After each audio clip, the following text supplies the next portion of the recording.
Naranasan mo na bang tumayo sa harap ng closet mo, puno ng damit, pero pakiramdam mo wala kang maisuot? O kaya, nag-scroll sa phone ng isang oras para pumili ng kanta, tapos sumuko ka na lang? Ito ang tinatawag na paradox of choice. Akalain mo, kapag sobrang dami ng pagpipilian, mas lalo tayong nahihirapan magdesisyon. Parang sim na bumabagsak ang fun meter dahil sa stress. Imbis na matuwa, nakakaramdam tayo ng analysis paralysis. At kahit nakapili na, iniisip pa rin natin, paano kung yung isa ang pinili ko? Kaya lumalabas ang tense na moodlet.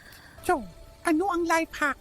Subukan ang rule of 3. Pumili ka lang ng 3 options na pinakagusto mo. Mula sa 3 yon, mas madali nang pumili ng the one. Hindi kailangan perfect, basta good enough. Sa susunod na ma-overwhelm ka, tandaan mo to. Mas kaunting choices, mas masayang sim. Mas masayang ikaw.